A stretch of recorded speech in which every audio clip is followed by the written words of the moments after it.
Nayara, eu assino IA, né? Faz cerca de 10 anos que eu pinto na rua e eu pertenço à nova escola, né, de arte de rua.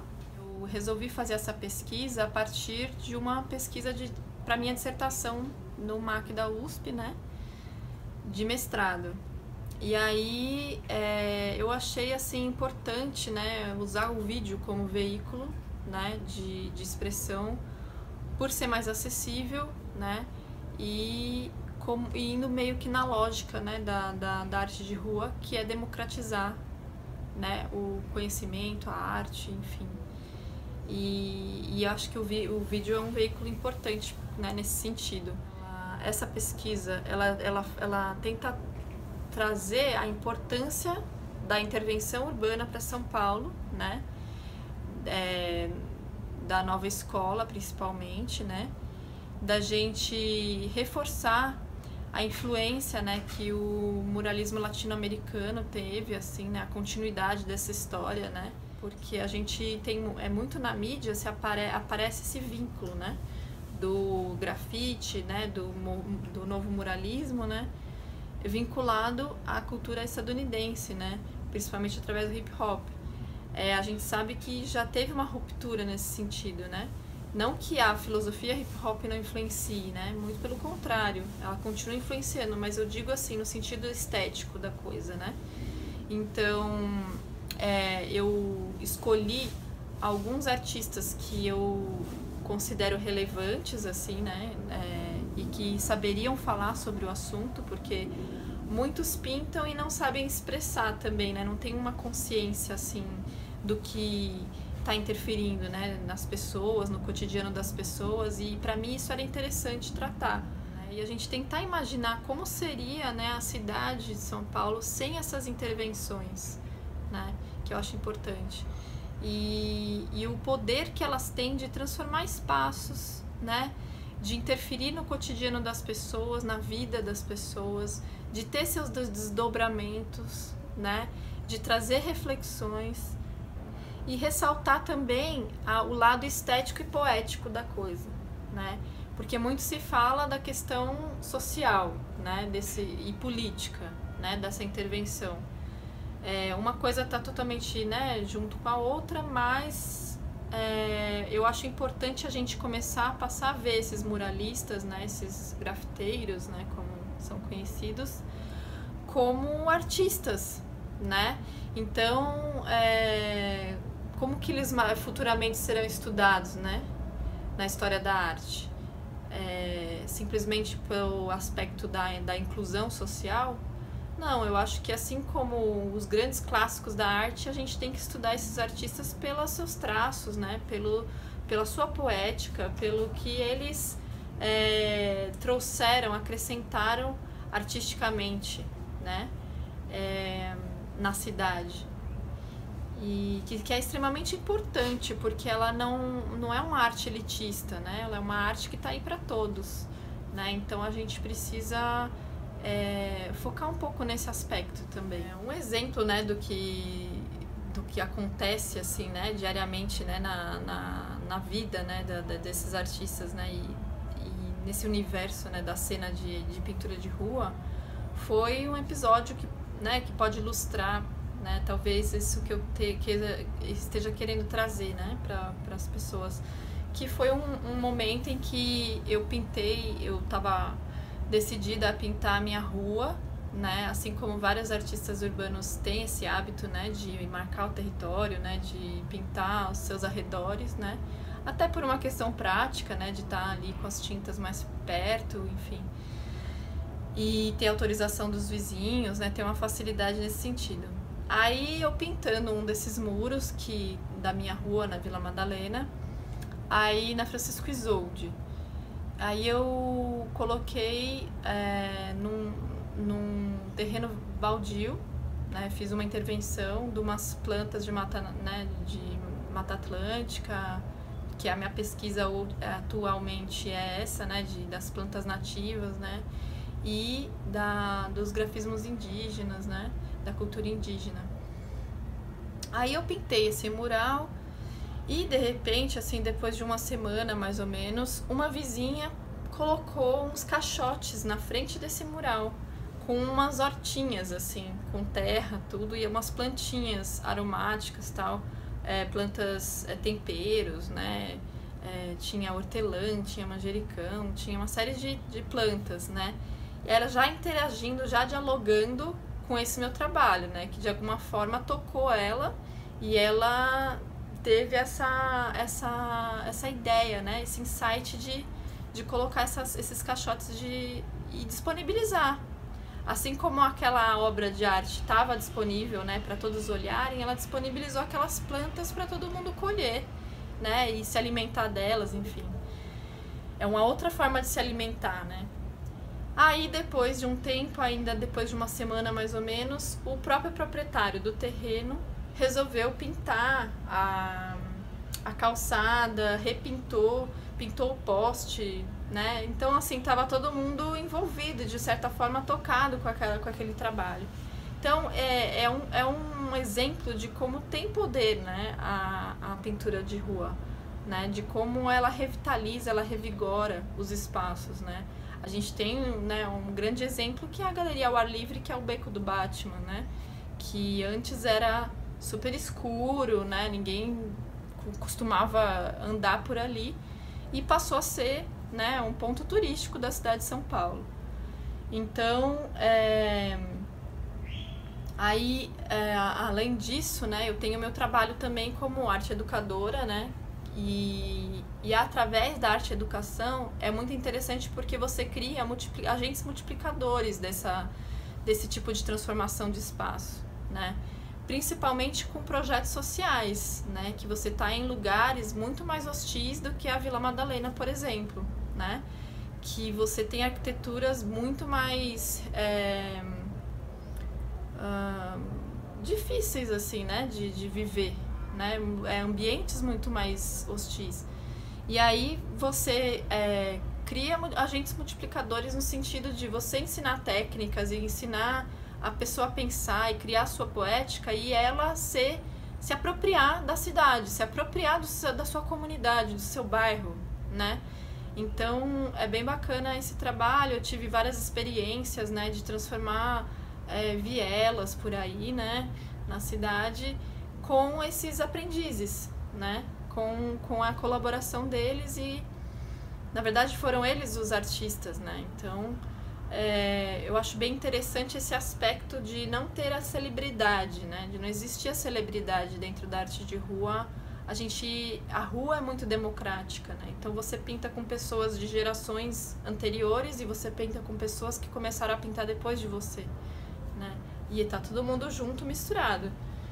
Então, outra coisa que eu acho importante é sempre esse processo de autoconhecimento que a pintura de rua provoca, né? E quando eu pergunto sempre para os artistas se o trabalho deles é uma espécie de um ritual, é porque é muito mais profundo do que uma simples pintura, assim, né? Passa todo por um processo interno da pessoa, né? De se conhecer, né? Os principais artistas, né, que são mais reconhecidos são pessoas que a sua originalidade se devem ao fato de buscarem suas raízes, né? De buscarem conhecer e valorizar a cultura local, né? Em detrimento do que a gente é diariamente bombardeado, né? Que é a cultura estadunidense, né? A gente tem isso através das mídias e a rua é uma mídia que é possível você colocar outras culturas, né? Colocar a nossa cultura, né? É o lugar que a gente tem voz para isso. Então, um dos meus trabalhos é exatamente resgatar as culturas indígenas, os povos nativos, né? Os povos originários brasileiros, assim, e valorizar isso, né? Eu, por ser descendente de Funiô, né? Que é uma etnia de Pernambuco, eu cheguei até a morar na aldeia, assim, né, tentando me aprofundar no conhecimento, né, dessas culturas que são deixadas de lado a todo momento pela grande mídia, que só tem interesse comercial, né, em colocar aquilo que é interessante para se vender algum produto, né, enfim. Eu acho que esse trabalho é importante, eu espero colaborar, né, para que essa história seja registrada e não esquecida. Eu sou artista plástica, sou filha de artista plástico, sou mãe de artista plástico. No final dos anos 90, a gente conheceu muitos grafiteiros e conheceu muitos tatuadores e muita gente fazendo fanzine, e a gente viu que tinha uma nova linguagem de arte que os meios tradicionais não estavam vendo. E a gente resolveu abrir uma galeria, que na época não era uma galeria, na época era só, a gente queria demonstrar que assim, estava acontecendo na cidade uma coisa muito bonita, umas obras de arte muito bonitas que estavam sendo perdidas no caos. As pessoas não estavam percebendo. E aí a ideia era a seguinte, se a gente tirar esses artistas, colocar num papel meio mais tradicional, um print assinado, como fazem os artistas tradicionais, será que as pessoas vão perceber que eles são muito bons, que eles desenham bem e que isso é arte, apesar de estar perdido no caos da cidade? Então, a gente abriu a Galeria Choque Cultural, na verdade, pensando no filho, pensando na próxima geração, que a próxima geração tem que ser uma geração de uma arte mais colaborativa, uma arte que esteja mais dada à cidade. E a gente queria que as pessoas começassem a perceber isso. Então essa, na verdade, é a minha relação com o grafite. Obviamente eu fui amiga do Alex Valauri, do Carlos Matucci, dos primeiros, os mais primordiais artistas urbanos que tiveram, Maurício Vilaça, enfim, foi uma maravilha. Bom, a gente fez a curadoria dessa exposição e o memorial ele tem esse espaço, né? Ele é um memorial da América Latina. E a gente já estava estudando por que, assim, na verdade apareceu uma geração muito boa de artistas urbanos em São Paulo, que é essa geração que, vamos dizer, começa com o Espeto, Gêmeos e vem e está acontecendo até agora, mas tem uma fatia de uma gente muito talentosa. Existiram artistas antes, existiram artistas muito bons antes, mas era mais disperso. Isso aí é uma geração maciça. São muitos artistas muito bons que estavam atuando ao mesmo tempo na rua. E a gente começou então a se interessar por quê? O que será que aconteceu que essa geração é tão interessante, é tão curiosa, eles são tão bons e tão variados, apesar, sabe? Eles não seguem uma cartilha, porque o grafite, o considerado o grafite americano, é aquela letra, é o wild style, você usa spray, tem uma distância certa, você tem um jeito de fazer o gesto. Os latinos introduziram mais figura, quer dizer, o negro, o hip hop, normalmente é só letra. Os latinos, eles têm mais essa coisa do mural, exatamente, de fazer a gangue, o memorial dos mortos da gangue, dos amigos da gangue inteira, não sei o que, eles fazem mais esse mural, que tem a ver, obviamente, com a identidade latino-americana. Quer dizer, o muralismo, ele vem já dos maias, dos incas, que pintavam suas casas, pintavam suas pirâmides por dentro, e tem essa coisa dos artistas mexicanos, que eram comunistas tradicionais na história, e que faziam esse muralismo grande, com figuras, contando histórias comunistas, histórias para o povo, né? Vamos despertar a consciência do povo. E essa geração é uma geração que, mesmo não contando diretamente uma história, eles não são comunistas, eles são uma outra geração, eles vêm num pós-comunismo, eles são muito mais anarquistas, mas eles também querem despertar uma sensibilidade para a crueldade da cidade. Quer dizer, você tem uma cidade muito cruel, então você tem normalmente um ponto e aquele artista ele atinge aquele ponto com uma certeza muito grande, sabe? Aquele ponto ele é aquele embaixo do viaduto sujo onde só mendigo mora. Normalmente vem do skatista, o skatista que é a única pessoa que consegue chegar naquele lugar. sabe, é um lugar inatingível para o pedestre, inatingível para o carro. Só o skatista chega ali, aí o cara começa a pintar, começa a transformar aquele lugar num lugar bonito, começa a contar uma história, e foi assim que foi se desenvolvendo. Um ensina o outro a pintar, um fala, eu não sei fazer pessoas. Ah, eu te ensino a fazer pessoas. É simples, você começa assim, faz assim, não sei o quê. Ah, eu sou ruim de letra. Ah, eu faço a letra para você, mas você vem aqui que você aprende. Você faz assim, assim, assim. E eles foram se ensinando, e aí foi uma geração que cresceu junta, na verdade.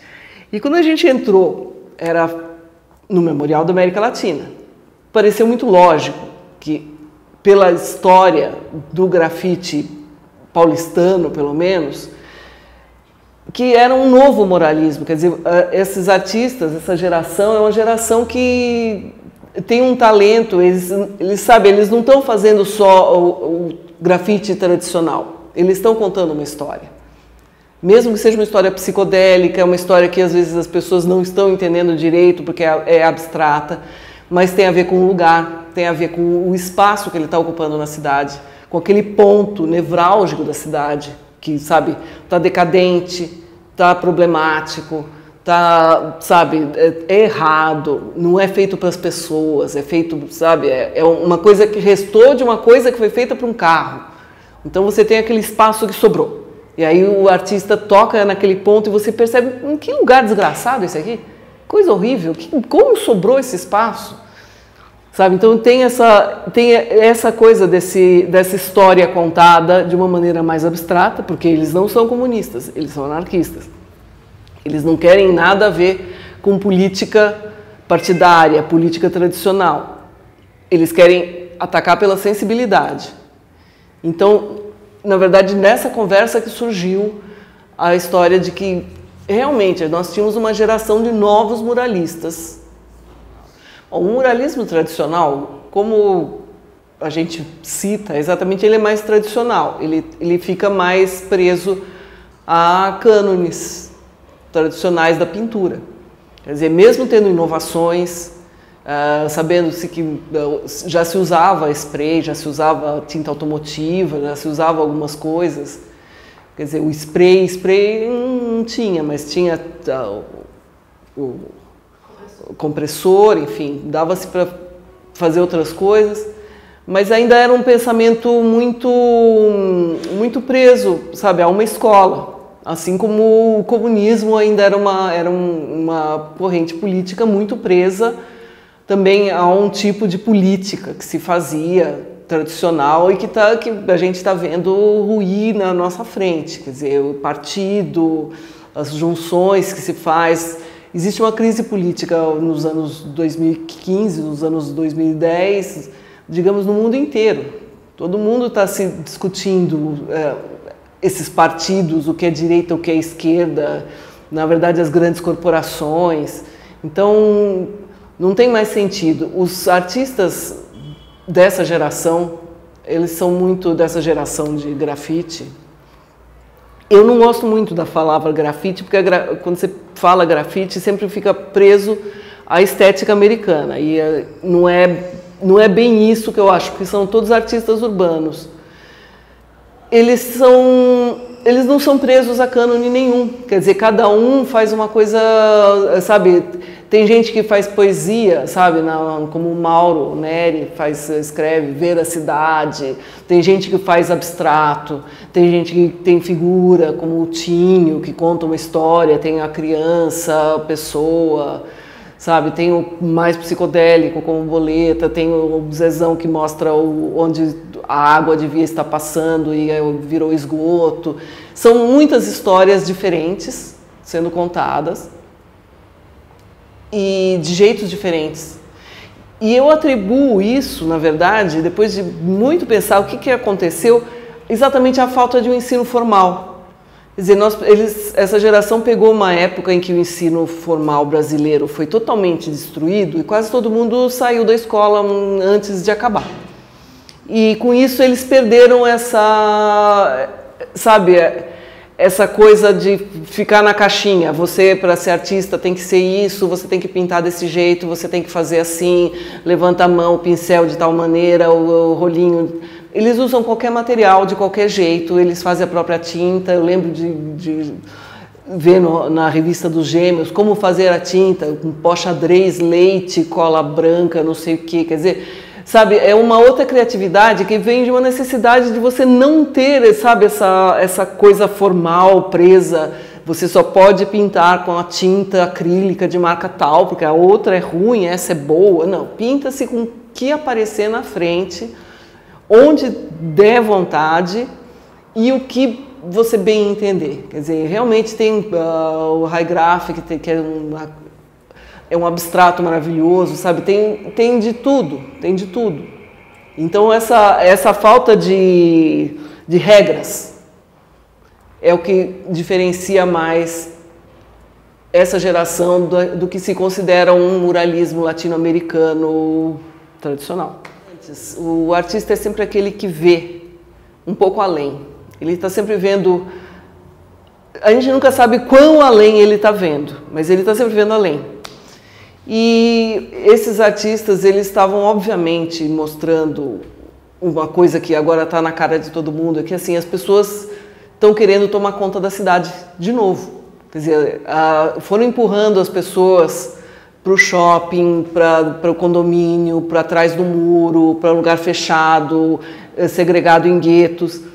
E as pessoas estão querendo voltar para um lugar onde todos se interagem. Elas querem a calçada, elas querem andar na rua, elas querem um lugar onde elas possam encontrar o mendigo, o milionário, o preto, o branco, o índio, o japonês, o coreano, qualquer um, entendeu? E isso era o que eles estavam vendo, eles estavam tomando conta da cidade, sabe? Quer dizer, lugares áridos, de repente eles vão lá e transformam aquele lugar e de repente fica humano. Ele volta a ser um lugar acolhedor. Muita gente não entende, tem gente que acha que é sujeira, mas a maioria gosta. Eu diria que a maioria gosta porque o lugar realmente era muito feio. A cidade foi se tornando uma coisa tão inóspita que a maioria prefere aquilo que antigamente era considerado uma grande sujeira. Tanto que São Paulo é um dos lugares que é uma das cidades mais grafitadas no mundo, né? Porque o grafite é permitido. O grafite não é como Nova York, que você pode ser preso por portar a arma de grafite, com um amigo meu que estava com uma Sharpie na mão, encostada na parede. Ele nem tinha feito nada, mas ele estava portando uma arma de grafite. Então aqui tem uma certa liberdade, porque acolhe. A cidade ela é muito cruel. Ela é muito cruel, ela é muito desumana. As calçadas são muito ruins, as ruas são muito ruins, o asfalto é esburacado. Fala, é tudo feito para o carro, mas o carro também sofre. Quer dizer que a grande diferença foi trazer essa imagem, sabe? Temos que ir para a rua é nossa, sabe? Vamos tomar posse de uma cidade que é nossa. E é o que está acontecendo agora. Bem, sou o Rafael, conhecido como High Graph. Eu faço grafite desde 1997. Comecei por pura diversão. Quando eu era criança, assim, já fazia algumas pichações, emporcalhava a vizinhança e tal. E em 97 eu me reuni com alguns amigos e a gente pegou umas latas de spray e começamos a brincar, né? Aí essa brincadeira já virou logo paixão, né? Aí a gente formou uma crew, né, um grupo chamado Nós. Eu junto com o Prozac, com o Diogo, japonês, que hoje está morando lá no Canadá. E começamos a pintar na região da Vila Madalena, Pinheiros, em locais mais escondidos assim. Até porque era muito feio, né, o que a gente fazia, então a gente tinha até vergonha de estar compartilhando com muita gente. E aí aquilo foi intensificando, foi crescendo. A gente foi estudando mais, conhecendo outros artistas. Aí conhecemos o pessoal do Chais, né, que é o Martinho e o Milo. Depois o Dinho. Mais tarde o Boleta, o Zezão, o Ciro. E a gente foi recebendo mais informações desse universo, né? Numa época onde não existia internet, câmera digital, fotolog, Instagram, não tinha nada disso, Facebook, nada. Era tudo muito na raça, né? Até o próprio material era mais precário, né? As tintas automotivas da Color Gin, não tinha esse tanto de recursos, né, que hoje em dia a gente tem disponível aí. Então, com muito amor, assim, muita dedicação, a gente foi evoluindo. Aí conhecemos o Binho, né, que foi um grande professor assim para muita gente aí dessa geração. E aprendemos um pouco mais assim sobre os fundamentos da arte de rua tradicional, né, como letra, personagem, que são a estética mais tradicional do grafite mundialmente falando. A partir de um contato um pouco mais aprofundado, observando muito o trabalho da geração que veio antes, né, dos Gêmeos, Viché, Herbert, Binho, Tinho, Espeto, a gente percebeu assim a necessidade de criar um estilo mais autoral, né? Uma coisa mais original, que tivesse uma cara de cada um. Aí a CRIO, por si só, o nosso grupo foi um pouco meio que se dissolvendo, continuando a amizade, a união, mas cada um começou a criar sua própria estética. E aí veio a necessidade de cada um criar o seu próprio nome também. E aí, assim, a partir de 2003, 2004, depois de pintar muito com muita gente, com o falecido Nigas, que foi também uma influência muito grande, assim, para descobrir a cidade, né? Para estar andando por bairros que a gente nunca tinha andado, pintando lugares que a gente nunca tinha pintado, conhecendo pessoas que estavam longe do nosso círculo de convivência. Todas essas influências trouxeram para cada um desse grupo um autoconhecimento, assim, através da arte, da gente estar conhecendo a nós mesmos e o que a gente tinha, cada um para dentro para colocar para fora. E daí surgiu o estilo pessoal de cada um, que eu acho que é muito importante para estar se destacando num cenário que muitas vezes é homogêneo, né? Então, a gente tendo a própria identidade e usando a arte até como um processo terapêutico para conhecer a nossa própria identidade. Então é tudo muito livre, né? É muito natural. Então, partindo da palavra natural, eu acho que a natureza, né, é a mestra de tudo. Então, as formas, elas para mim começaram a vir naturalmente, de dentro de mim. Um dia elas já foram letras, já foram personagens, mas as curvas, elas continuam as mesmas, assim. Se você conseguir ter um olhar um pouco comparativo sobre o que eu fazia no passado e o que eu faço hoje, você vai fazer uma justaposição e vai conseguir encontrar os mesmos traços, né? Que isso eu acho que é nato, né? Uma coisa que já vem da genética de cada um, da natureza de cada um. O processo maior foi conseguir se conhecer para poder ser fiel a mim mesmo no que eu faço. Então, eu acho que a vida e a arte caminham em paralelo num processo assim de autoconhecimento, de você conseguir exteriorizar o que está dentro de você. Então, a maior influência, com certeza, são as formas da natureza que já estão aí nos animais, nas plantas e nos elementos, e um jeito de traduzir isso através da minha linguagem pessoal. Fora isso, aí vem os estudos mais assim conceituais, né, que acompanham também meus estudos de vida. Então, eu começando a estudar sobre a própria arte e me identificar com algumas correntes ou alguns artistas e o modo livre de criar, né, de uma arte que quase nunca tem um projeto, né, é muito raro ter um projeto para pintar, então geralmente tudo é criado na hora, e isso favorece essa espontaneidade, essa naturalidade. Então eu nunca busquei um conceito antes de uma criação, eu sempre criei para depois conceituar ela. Aí as formas orgânicas, né, que como tudo é orgânico, a criação, a vida, o crescer é orgânico, né? Uma semente brotando, um organismo crescendo, um galho, uma folha, um pedaço de órgão de um animal. Tudo isso é muito orgânico e tudo isso sempre me encantou, assim, as moléculas, as células. os planetas, o macro e o micro da criação, né?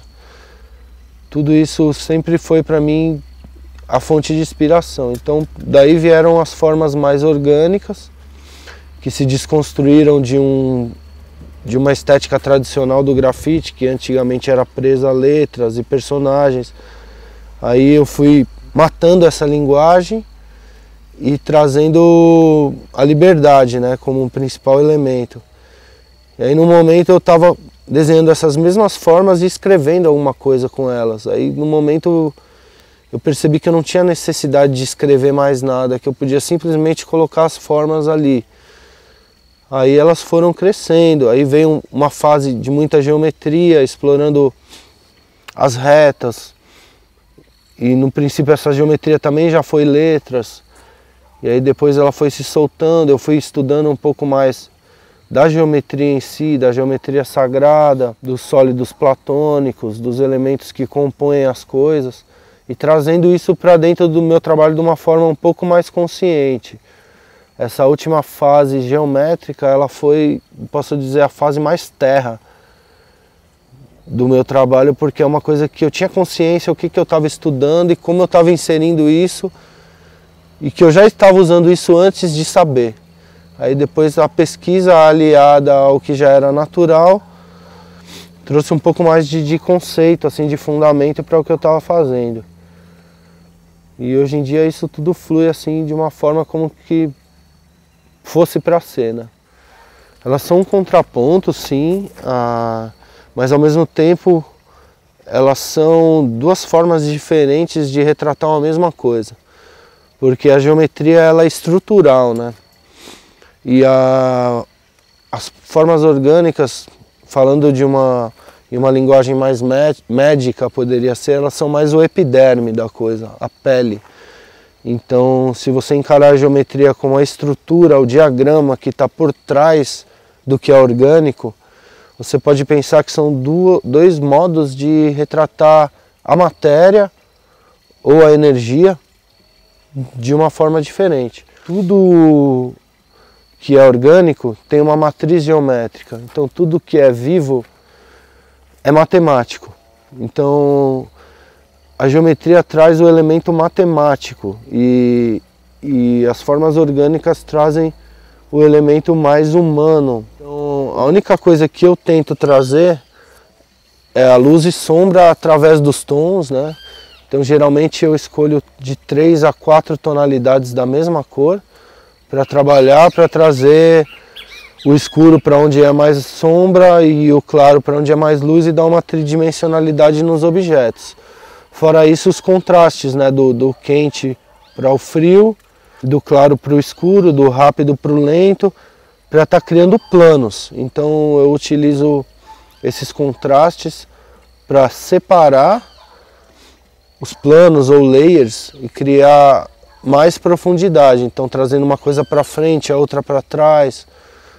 Então mais ou menos assim o estudo de cores é isso, mas a escolha em si das tonalidades do Pantone é natural assim. E depois eu percebo assim a fase da minha vida e o que está me trazendo a energia daquela cor naquele momento, e muitas vezes também o ambiente pede, né? Geralmente você olha um local e fala, não, ali tem que ter laranja. Ali um turquesa vai bem, ali está precisando de um rosa. Então tudo assim numa função do equilíbrio do espaço. Eu procuro trazer assim um equilíbrio entre os 4 elementos. Se no local tem muito fogo, eu jogo um pouco de água. Se no local tem muito ar, eu jogo um pouco de terra. Ou eu enfatizo o elemento que já está no local, né? Eu acho que no começo me motivava muito assim essa apropriação do espaço, de falar eu estou aqui, isso aqui também é meu, eu posso mexer, eu posso colocar, até de uma forma meio adolescente, assim, eu diria, essa subversão. E aí, num momento um pouco mais maduro, foi a própria ressignificação dos espaços mesmo, assim, de a falta de natureza, a falta de harmonia, o caos em si, e tentar trazer uma harmonia para um espaço que estava caótico, né? E observando assim mais profundamente, toda a arte urbana e o grafite são sintoma do abandono da cidade, né? Então, igual quando você deixa uma coisa abandonada, elementos tomam conta dessa coisa, assim como um pedaço de alimento que você larga abandonado, as formigas, elas tomam conta, as bactérias dominam. Então o grafite, ele é um sintoma de que um espaço foi abandonado pela cidade. Então quando deixam de cuidar de um espaço ou ninguém presta atenção nesse espaço, o grafite começa a aparecer lá. Então aí a pessoa olha para o espaço. Nossa, aquele muro estava lá, eu nunca vi. Agora que a molecada pintou, eu tô vendo que aquele muro existe, ou que aquele terreno está abandonado, ou que aquela casa está em ruínas. Então essa parte de denunciar o abandono da cidade, dos espaços que poderiam estar sendo utilizados, tem tanta gente sem casa, tanta gente sem espaço para viver, para trabalhar, para fazer suas atividades e tantos espaços abandonados. Eu acho que a arte urbana denuncia isso. Eu percebi isso depois de muitos anos, não foi uma coisa consciente, lá está abandonado, eu vou denunciar e vou pintar. Foi refletindo muito e percebendo as reações de como isso repercutia depois que você pintava um lugar, que eu cheguei a essa conclusão. Principalmente numa época que estava meio complicado, meio difícil de pintar na rua, em espaços urbanos por conta da repressão, a gente começou a procurar locais que estavam para alugar, né? Então, tem uma plaquinha aluga, vamos pintar no domingo, que não tem acesso à imobiliária, então se os polícia perguntar, a gente fala que foi autorizado, pede para ligar para a imobiliária, ninguém vai atender, aí vai ficar aquele impasse e não vai dar nada. Então a gente começou a pintar locais alugados, que estavam para alugar ali há anos. Aí a gente ia lá e pintava, passava um mês, alugava o lugar. A gente falava, pô, ninguém olhava para o lugar, né? Então a gente pintou e trouxe a atenção para esse lugar e a pessoa alugou. Então aí, daí e outras coisas que vieram acontecendo, a gente começou a perceber como o grafite denunciava o abandono dos locais.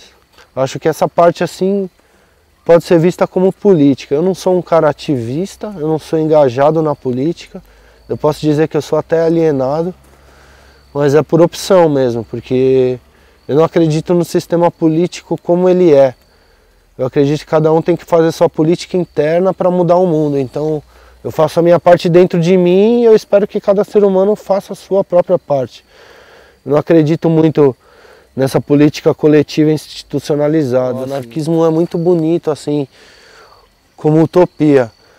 Mas eu acho que a sociedade não está preparada para viver um sistema anárquico, até porque não existe respeito de um ser humano com o outro. Então acaba a sua liberdade extravasando o espaço do outro, então isso já não funciona. Estudando um pouco, eu comecei a perceber a identidade de cada artista e falar, nossa, tal pessoa pintou em tal lugar, que legal, tal pessoa pegou aquele espaço da fogueira que o mendigo fez e colocou uma coisa ali, ficou um fundo muito louco, que talvez com carvão eu não conseguisse reproduzir aquela textura que a fogueira do mendigo trouxe. Nossa, aquela parede que tem um descascado já é um fundo para um trabalho. E o próprio diálogo com as próprias texturas urbanas que combinavam assim com a arte, né? Então eu comecei a achar muito bonito esse fundo urbano para a arte. Então deu vontade de pintar na rua. E aí fui eu me aventurar, né? Como o vento faz a folha se movimentar, como a planta cresce, como a água corre pelo rio e desvia dos obstáculos. É por aí, assim, esse movimento dos elementais da natureza são uma coisa que eu procuro me influenciar e que eu acho que naturalmente influencia o meu trabalho, porque a gente é feito disso, né? Então o nosso corpo é feito disso.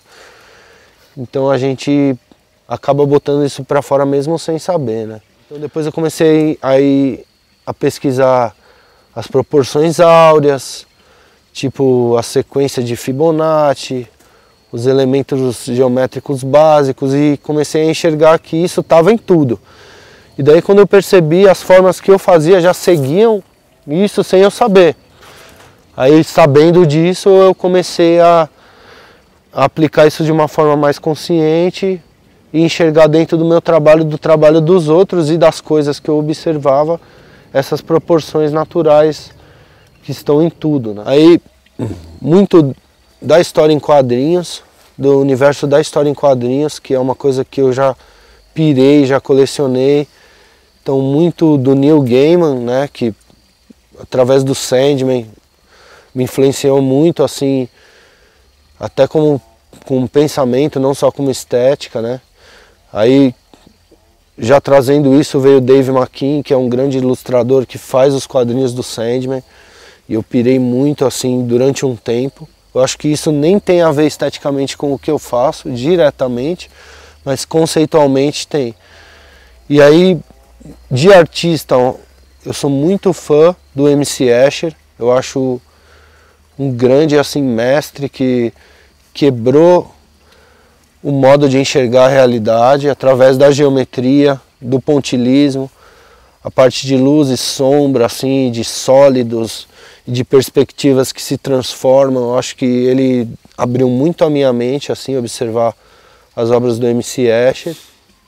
E aí tem toda uma estética do design contemporâneo mesmo, que é uma coisa que eu estudei, a próprio design gráfico, das coisas gráficas vetoriais, que eu trago muito assim como bagagem. Então, desenho animado, vetor, animação, quadrinhos, pop art, tudo isso misturado com a natureza e com o que está na própria natureza, dentro desse caldeirão, assim, são as minhas influências, assim.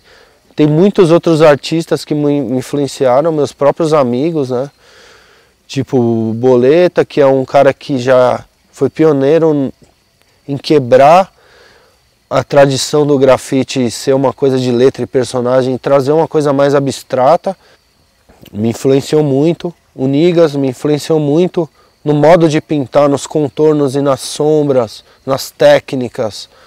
Então eu pintava muito com ele, eu observava como ele fazia e ele tentava sempre me estimular a evoluir nesse quesito técnico, nesse quesito de traço, de spray e tal.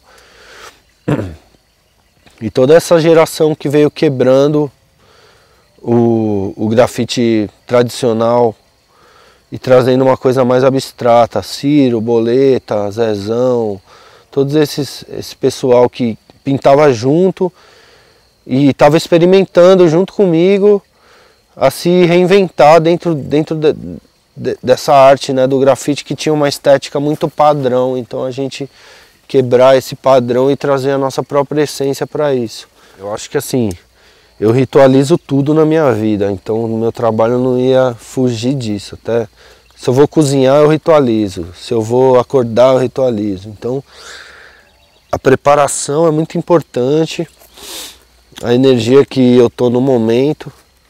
Então eu tento ritualizar isso através de preparar o ambiente, separar minhas tintas, observar o espaço, ver o que eu vou pintar lá, visualizar a pintura antes dela estar pronta. Às vezes demora muito mais para começar do que para fazer. Então essa é a parte do ritual. Eu demoro, eu enrolo, eu penso, eu olho, eu dou mais uma enrolada. Aí eu falo, nossa, vou começar. Aí a hora que eu começo, parece que eu já fiz tudo, porque o negócio, pum, sai. Na verdade, esse processo anterior ao começo, ele é muito importante, porque é quando você está sintonizando com a criação. Então essa parte é ritualística para mim. E ela traz uma ansiedade, né? Então essa ansiedade de você estar prestes a fazer a coisa, e já sabendo que você vai fazer, que vai ter aquele trabalho e vai passar por aquele processo, ela traz uma ansiedade. Então eu sou uma pessoa antes de começar, e depois que eu termino, que a obra está pronta, e que eu paro e olho, e analiso o processo e vejo o resultado, eu sou outra pessoa, porque eu estou mais calmo, eu estou com a sensação de missão cumprida, contente ou não com o que eu criei, Se eu não estou contente, eu vou lá e mudo, porque eu sou muito autoexigente e se eu não gosto de alguma coisa, eu fico mexendo nela até eu gostar, né? Então, tudo isso é muito ritualístico e traz uma transformação interna e externa, com certeza. A transformação interna tem muito a ver assim com o tratamento da minha própria ansiedade e do que a arte me proporciona para estar trazendo essa cura, né, interior, de estar ansioso e depois ficar calmo. Aí depois eu procuro transportar isso para as outras atividades também. Mas eu procuro dialogar muito assim com os espaços, com os respiros que o local tem. Procuro preservar certas coisas que eu acho muito legal no local e não pintar em cima, contornar, passear sobre o espaço, evidencializando uma coisa que eu já acho bonita no espaço e trazer uma harmonia de cor de acordo com o que já está ali, né? Não vou destoar completamente do que está ali. Então eu acho que é tudo mais assim formal do que histórico e conceitual. No princípio, a gente sempre pensa assim, né? Para curar o outro, primeiro você tem que curar a si mesmo, né? Então eu faço primeiro para mim. E se aquilo tem um resultado positivo em mim, eu espero que vá ter um resultado positivo nos outros também. Então, assim, para mim foi muito marcante a pintura que eu fiz em Amsterdã, até pela escala dela, né? E por ser um prédio e pelo que é o prédio, né? Ali é uma escola muçulmana, uma escola árabe. Então eu estava num bairro árabe, dentro de uma cidade europeia, trazendo uma arte que não tem nada a ver nem com os árabes, nem com os holandeses. Então de estar pintando naquele tamanho, que foi mais ou menos o que? Uns 25 por 15 metros que tinha a parede, e da convivência de eu estar num período de férias das crianças, então muitas puderam ir lá. Eu peguei assim o final das aulas e as férias. Então elas na saída da escola ficavam observando o começo, e daí depois que elas entraram de férias, algumas que a curiosidade foi despertada, voltaram lá para observar o processo. E depois os depoimentos que eu recebi, depois que a aula começou e elas voltaram para a escola, e a escola estava transformada, com aquele mural gigantesco. Fora isso, a localização do mural, por ele ser perto da linha de trem e do metrô, que são duas linhas paralelas, e por ele ter um recuo, uma visualização muito boa, que até de dentro do trem dá para você ver, me trouxe um impacto muito grande de eu estar aqui no Brasil e alguém me mandar uma mensagem: cara, eu tô aqui na Holanda, dentro de um trem, e eu passei ali e da janela eu vi um trabalho seu gigante, cara. Tipo, é muito louco isso, você do outro lado do mundo, uma pessoa te identificar ali, porque é um pedaço meu que eu deixei ali, então é um impacto muito grande. Porque o impacto na cidade, né, quando você pinta um prédio, é massivo. O grafite muitas vezes não é notado por pessoas desatentas. Não é todo mundo que olha, que está desperto andando pela cidade. Muitas pessoas estão no celular, estão no mundo delas e nem percebem o que está à sua volta, esbarrando nos outros. Então tem pessoas que têm um olhar mais desperto, que percebem os muros, as pequenas intervenções. Agora um prédio é tipo um tapa na cara, não tem como a pessoa não olhar para aquilo. Então eu acho que as pinturas de grande dimensão, de grande escala, elas são muito mais impactantes, elas causam uma transformação muito maior no espaço.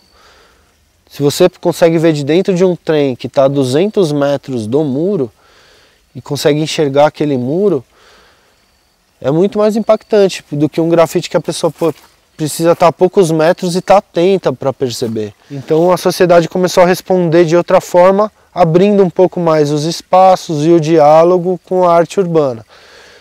Daí se teve a oportunidade de criar murais maiores, com mais tempo, sem a preocupação da ilegalidade. E isso tudo foi causando uma grande revolução, até que se começou a diferenciar o grafite da street art, da arte urbana, do muralismo. Isso tudo trouxe assim uma transformação no ambiente urbano. Pelo ambiente urbano estar ganhando painéis maiores e painéis com aval da sociedade, que não eram feitos só na força, na calada, na ilegalidade. Mas se não fosse o grafite, a subversão, a ilegalidade e a imposição dessa arte, nada disso tinha acontecido. Por isso que eu não gosto de separar as coisas, eu acho que uma coisa é consequência da outra. Bom, eu sou o Paulo Ito, eu pinto desde 2000 na rua, já pintava antes, desenhava e é isso, venho atuando de uma maneira um pouco independente do mercado em si, bem livre na rua, e acabei deixando de lado um pouco a minha produção de pintura, né, ultimamente, e estou retomando agora e vou continuar na rua. Eu acho que o diferencial do meu trabalho é que ele está menos focado na parte estética e mais num certo conteúdo, numa problematização, uma visão mais crítica ou até anedótica ou de alguma observação de comportamento social. Alguns artistas acabaram me influenciando, em especial o Apollo Torres, que eu pintei do lado dele e fiquei, caraca, é muito rápido pintar com látex. Isso foi no final do ano passado. O que me acabou fazendo com que o meu acabamento com látex fosse mais rápido e mais manchado, né? A pincelada, você vê escorrido e tudo isso. Isso vem do Apollo e outros artistas que trampam bastante com látex, desde o GR, a Magrela, que são pessoas até próximas, né? Isso achei que também é uma cara assim da produção na rua do Brasil, né? Que as pessoas usavam sempre como base, né? No começo, que vem da escola dos gêmeos, que é o conhecido como Brazilian Style, que você usa o látex, mas deixa ele chapado para usar de fundo, aí você entra com um spray para dar sombra, para luz e detalhe. E aí eu vi esses colegas também deixando ele bem marcado, bem até mais borrado, mais orgânico. Então fiquei com vontade disso, assim. São questões que têm a ver com a sociedade, né? Mas não necessariamente sociais, porque tem questões, por exemplo, de comportamento. Eu estou até abordando mais ultimamente. Coisa com casal, por exemplo, que são coisas que eu vivo, né? Eu sempre tive uma postura pessoal de ser um pouco do contra, né? Então, desde o começo, quando a gente estava, eu e o Arthur Naval, a gente era os tosques, era do contra aquele acabamento que os colegas estavam almejando com uma estética um pouco do hip hop, de letra, outline, o contorno bem feito. Na época era comum você ver a galera soprando a parede para não escorrer, né? Não, deixa escorrer. Então tinha uma grande preocupação com isso.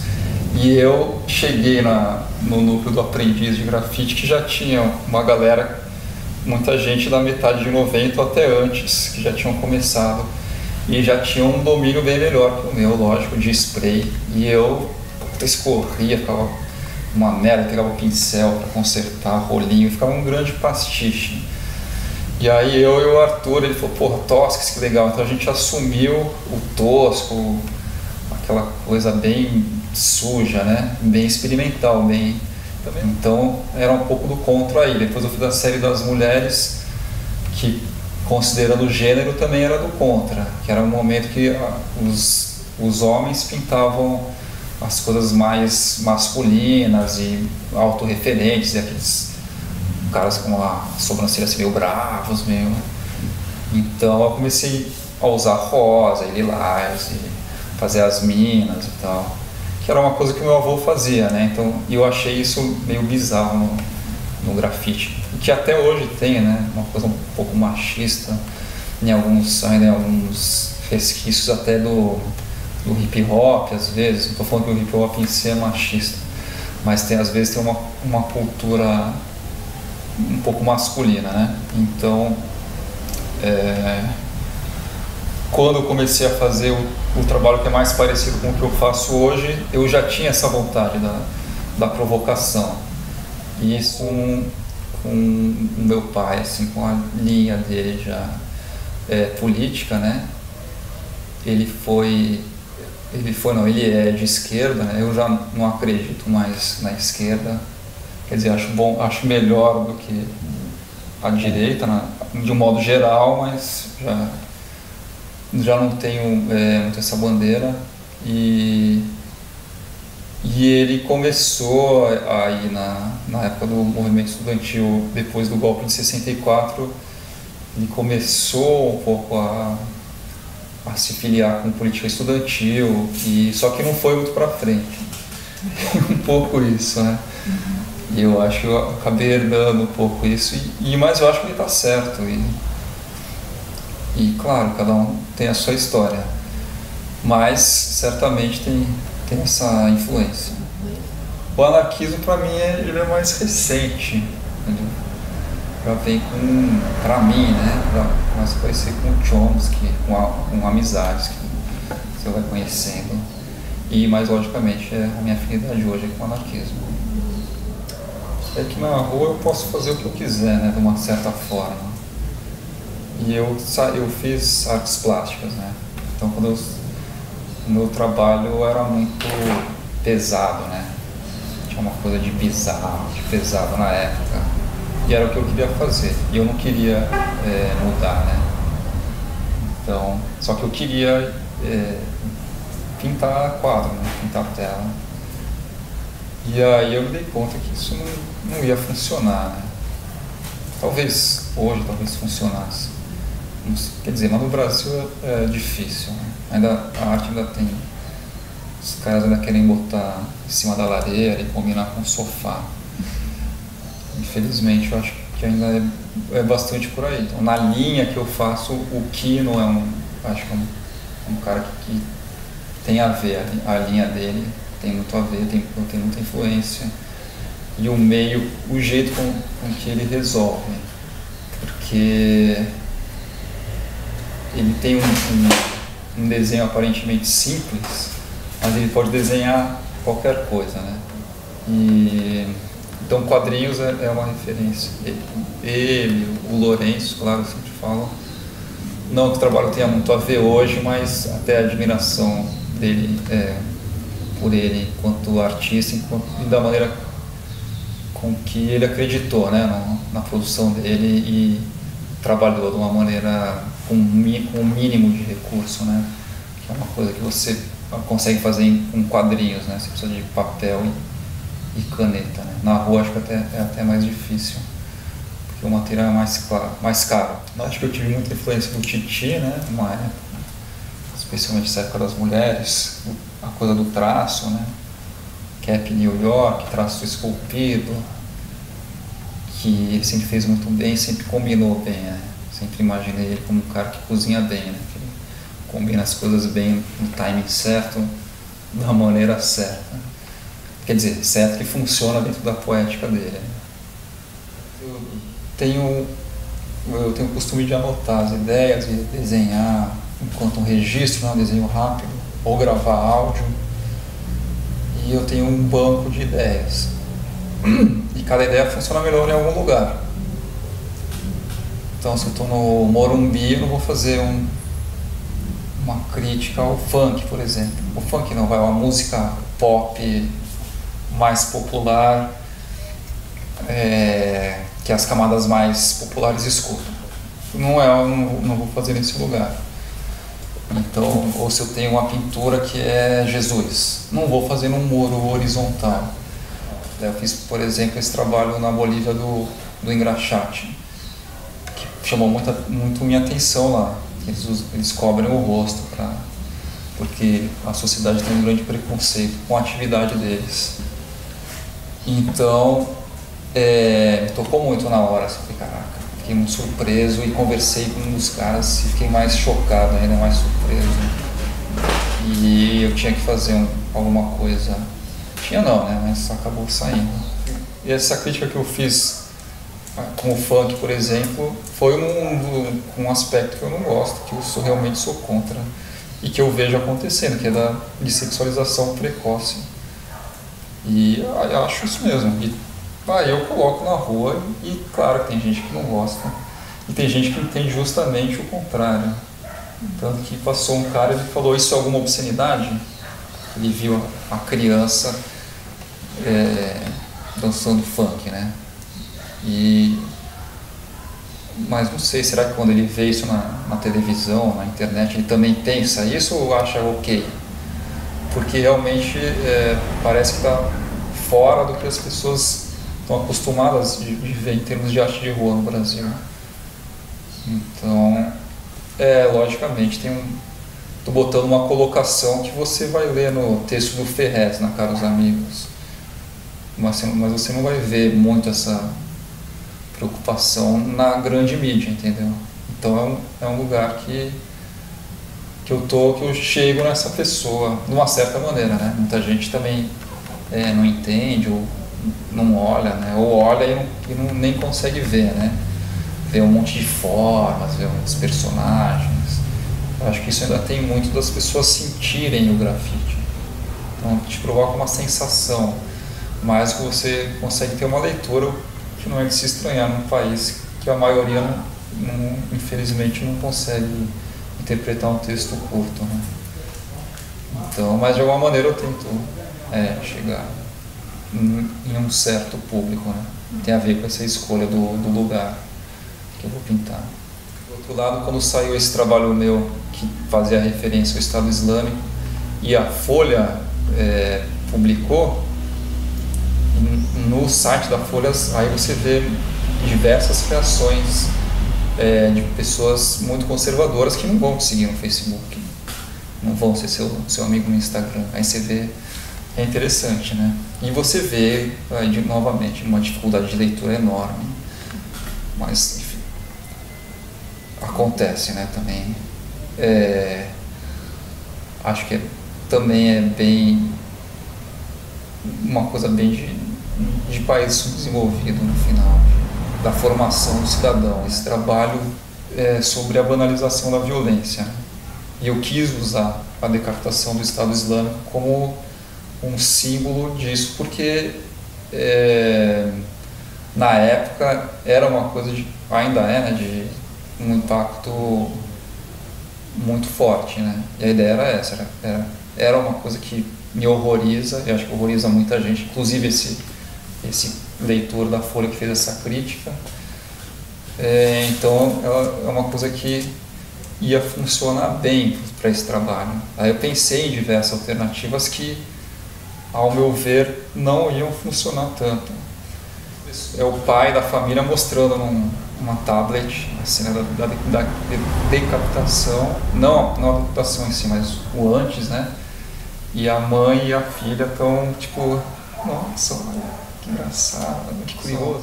Só que as pessoas também dentro dos traumas dela, parece que elas conseguiam ver só o centro da imagem, né? E não fazer a leitura. Inclusive, a própria jornalista teve bastante dificuldade em entender, quer dizer, teve dificuldade de explicar, né, o que era. O visto não é que ela estava somente jornalisticamente perguntando, a impressão é que ela mesma não tinha entendido, ela é uma pessoa com, teoricamente, uma formação acima da média, né? Então, de alguma maneira, a intervenção urbana tende a humanizar, né, o espaço e as pessoas passam a visitar mais, é um lugar mais confortável. Isso é um aspecto bom e depois, quando se exacerba isso, vira também uma moeda, né? O nosso bairro tem grafites, que nem a Vila Madalena, por exemplo. Eu acho também que hoje em dia já não é o que era antes, né? Porque você tem trabalhos... Hoje em dia, por exemplo, muita gente gosta de pintar em lugar abandonado e a mídia social acaba trabalhando para que as outras pessoas vejam. Então a foto do trabalho tem mais potência do que o trabalho em si. Então, mas claro que o prédio também tem essa coisa de ter muito mais visibilidade. Eu acho que muita gente pensa assim, eu também tenho essa visão, E, por outro lado, eu fiz essa parceria com o Greenpeace, né? Esse prédio lá em Campos Elíseos. E, porra, maravilha, né? Você fala, porra, um prédio, que foda. O maior foi o da Copa, né? É que no Brasil ele não ficou tão conhecido. Mas lá fora saiu em mais de 25 países.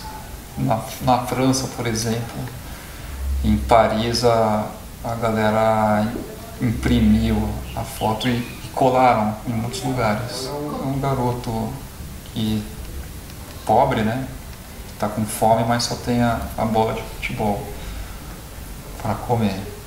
Então, eu fiz aqui na Pompeia e acabou tendo muito alcance pela internet e estava rolando a Copa do Mundo, então saiu em muito lugar. Tem esse texto que muita gente fala da arte urbana enquanto um antídoto ao cinza, né? Coisa da cor, de colorir a cidade. Tem quem fale melhor ou pior, de diferenças maneiras.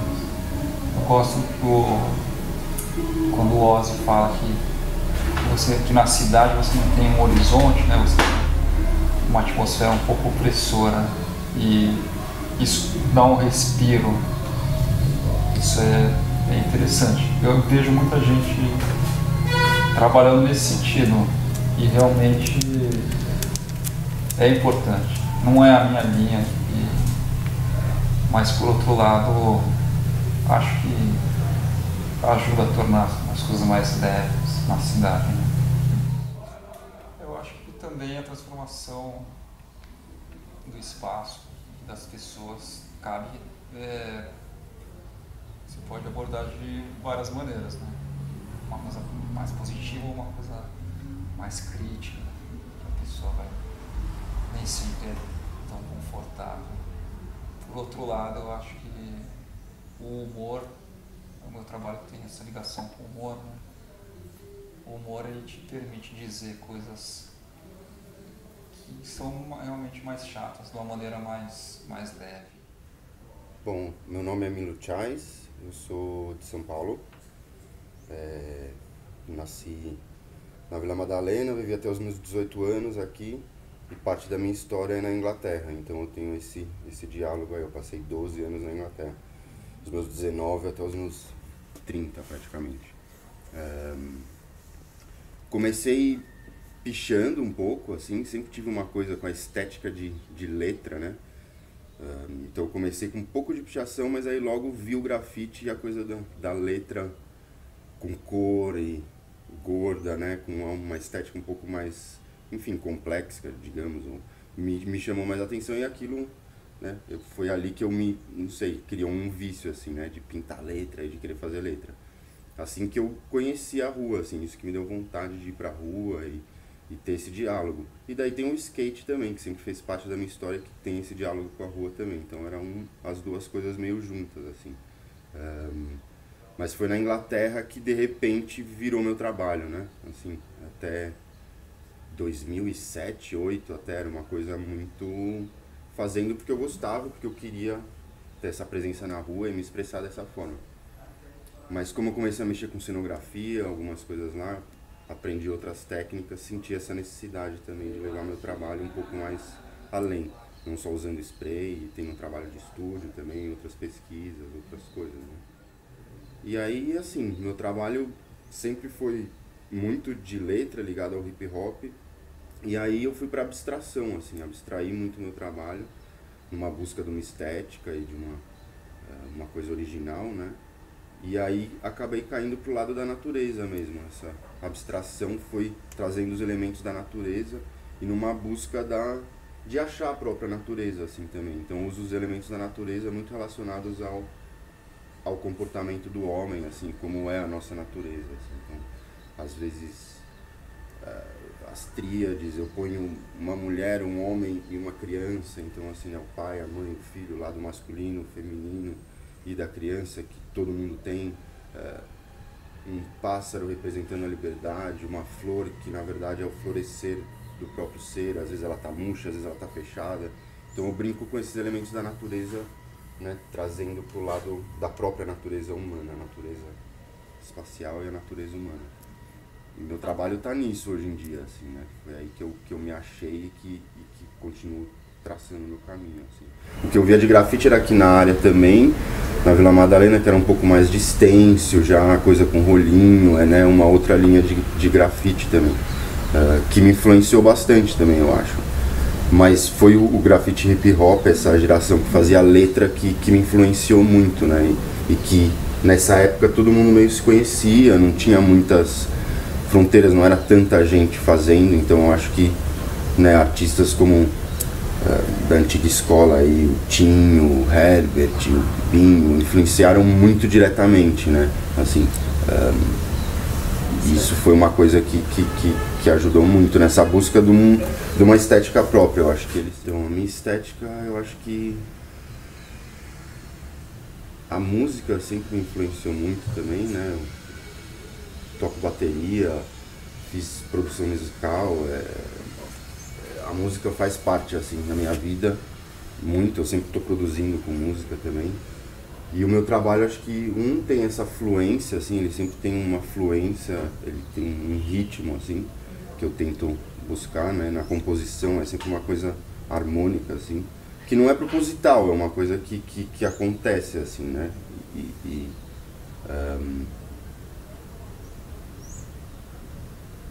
e ao mesmo tempo isso, eu busco me influenciar muito pela natureza, né?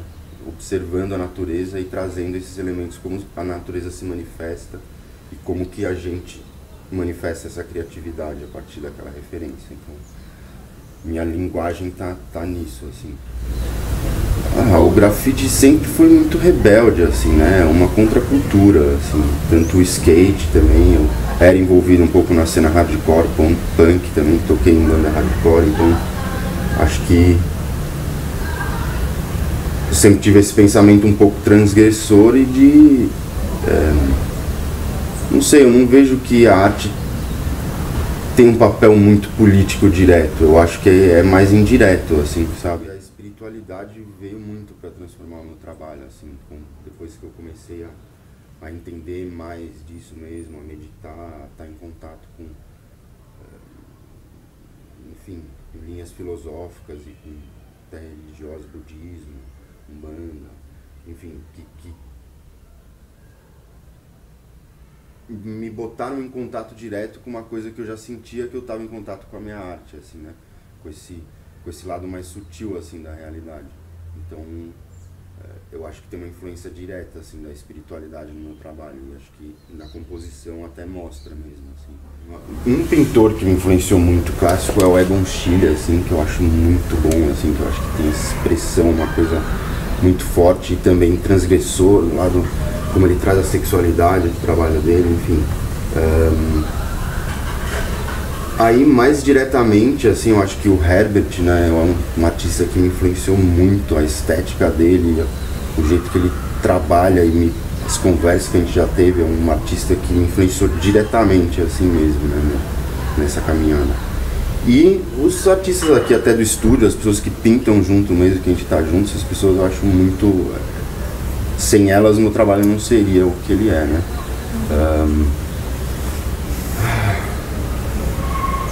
Um escritor que me marca muito é o Aldous Huxley, assim, os contos dele são, assim, também mexem muito comigo, os pensamentos, esse lado também, enfim, é isso. Eu acho que aí às vezes varia nessa coisa um pouco tem trabalhos que, você vê que encaixou e que aquilo, enfim, no espaço, tudo, meu trabalho mexe muito com o espaço também, quando tem essa, enfim, às vezes... É aquela coisa de estar feliz com o trabalho ou não, às vezes, né, você tá... Quando você atinge uma coisa que você viu que você tinha uma barreira ou algum obstáculo que você teve e você conseguiu resolver e ficou bem resolvido, aquilo te dá mas eu acho que as transformações principais internas, assim, não sei se é tão...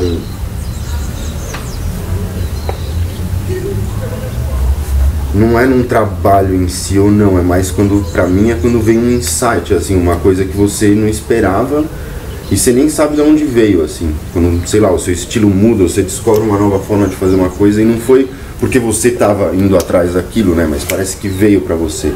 Eu acho que isso, nossa, isso é quando aí você se transforma mesmo internamente, você parece que está em outro lugar, assim. Antes era completamente espontâneo, assim, até, não sei, uns 5 anos atrás.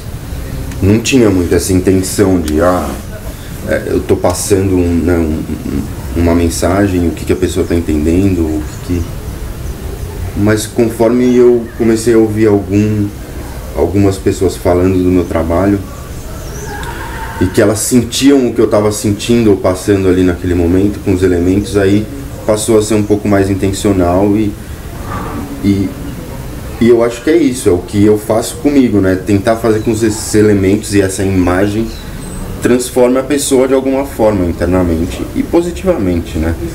Talvez não seja agradável, muitas vezes uma pintura, uma coisa faz a pessoa descobrir algo que é desagradável, mas ela vai dar um salto, né? Enfim. Eu tento, eu acho que não dá pra ser intencional mesmo, não pode ser tipo pensado, porque senão também você perde um pouco essa subjetividade da arte, mas a arte pra mim tem esse papel, né, ela não se completa até uma pessoa ver, não adianta só o artista fazer, a obra tá pronta quando alguém vê ela, aí ela se completou, porque alguém recebeu aquilo. O que me vem na cabeça agora, tipo, um bem recente, que é de outra forma, na verdade, foi um projeto que eu fiz na França agora, numa vilinha, assim, a uns 200 quilômetros de Paris, mas era uma vila que, super conservadora, assim, bem rica da França e que não tinha arte de rua, assim, perto, nada. E eu fiz um mural de, não sei, uns 50 metros quadrados, era razoável. E isso deu um impacto bem grande na comunidade. Antes de pintar, o prefeito da cidade veio falar comigo, veio conversar um pouco comigo, ver o que eu ia fazer. E daí ele recebeu umas ligações das pessoas da cidade, meio reclamando, perguntando se ia ficar lá muito tempo ou para sempre. E daí eles foram aceitando, né, conforme eu fiquei lá só 10 dias. Aí eles foram aceitando e começam a criar uma relação com aquele muro também. Conforme você vai vendo toda hora, acho que as pessoas vão... E eu duvido muito que eles vão tirar em um ano, que nem eles falaram, entendeu? Mas não sei, eu vejo que realmente teve um impacto, assim, transforma aquela comunidade, né? Uma coisa que todo mundo começou a falar daquilo, enfim, a cidade inteira está falando sobre aquele assunto. Um mural mostra tanto do que o artista, um pouco do artista de si, de como ele vive naquela cidade, o que ele está dando para aquela cidade, por que ele fez aquela obra, e daí as pessoas olham, se comunicam. Hoje em dia dá para você ir atrás do artista, conversar com o artista, e enfim, eu acho que, né, uma cidade sem isso parece que perde um grande lado do diálogo que existe entre as pessoas e a cidade que a gente vive e como a gente usa ela, como a gente gosta de estar nela ou fazer coisas nela, né? Eu acho que os murais dão essa possibilidade, né? Eu vejo que, assim, o principal ganho que a cidade ou uma comunidade tem com um mural de arte de rua, um mural que seja bem feito do coração, é que as pessoas, realmente, aquela comunidade tem outra relação com aquele espaço, né? A arte tem esse poder, não só de você construir uma praça ali ou construir alguma coisa, que às vezes as pessoas não vão nem usar, não sei, mas quando você faz um trabalho junto com um mural, que as pessoas passam, conversam com aquele artista, tem algo para dizer, tem cor, parece que as pessoas ganham uma nova... Elas se sentem parte daquele espaço mesmo e que elas querem cuidar daquele espaço e voltar naquele espaço. Não sei, eu acho que essa é a grande mudança que tem. Como as pessoas lidam com aquele espaço mesmo, não só passando ali, mas como que elas vão... Então, o muralismo, a arte de rua tem esse poder mesmo de transformar uma área e como que as pessoas dão valor para aquele espaço, né? Eu sou nascida aqui em São Paulo, na verdade eu nasci na Avenida Paulista e eu tive o privilégio de ser criada aqui na Vila Madalena, onde é um lugar que a cultura ela já vem enraizada aqui. Inacreditavelmente, onde hoje é o Beco do Batman, era uma rua muito triste, onde as nossas mães falavam assim: não vai lá na Viana, que é super perigoso, sabe? Alguém pode pegar vocês. Por quê? Porque era tudo muito escuro, aqui passa um rio, aqui embaixo. Enquanto que hoje as pessoas vieram, na verdade, veio aqui, né, e grafitou aquela pinap bonitinha, com frango assado na mão. Aquilo foi um charme total. A gente vinha correndo para ver o que era, nós as crianças. E aí depois ele veio novamente e grafitou os morceguinhos do Batman, né? E hoje nós estamos aqui com o Beco do Batman, que é um mural, né? Na verdade uma galeria maravilhosa ao céu aberto, que está no roteiro internacional. Então a gente recebe pessoas do mundo inteiro aqui, do Brasil todo, pessoas que vêm aqui para olhar essa maravilha, para dividir com a gente, né? Então eu acredito que isso veio para colorir um pouco a cidade de São Paulo, a terra da garoa, né? Que é uma coisa mundialmente conhecida como a terra da garoa. E eu acho que o mural, ele alegra, sabe? Ele faz você parar enquanto você está andando naquele trânsito pesado, né, caótico que a gente vive, né? E você vê uma cor, você vê uma alegria, você consegue sentir uma interferência do artista, né? O que ele passou para você naquele momento, o que ele quis te dar de bom, né? Que ele mostra para você que mesmo com a terra da garoa a gente pode ter alguma coisa colorida, alguma coisa alegre, né? Eu sinto assim, meio domingo de manhã, bolinhas coloridas, sabe? Então o grafite para mim é uma coisa que ele mexe na alma mesmo, né? Todos os painéis do Milo, né, que são maravilhosos. Eu tenho o prazer de abrir minha casa, minha janela e ver essas flores maravilhosas que ele faz, né? Gosto também muito do trabalho do Jerry, que ele tem uma simplicidade que é bem bacana, né? O Boleta, eu amo os beija-flores que ele faz, eu acho que é um instinto voador assim fantástico, né?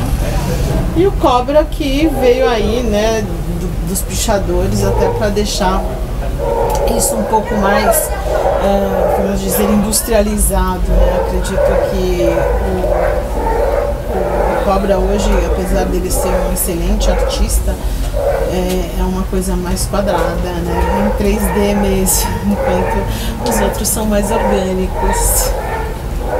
Porque São Paulo é uma cidade de concreto que as pessoas não param nem para observarem a si mesmo, quanto mais o que está do lado.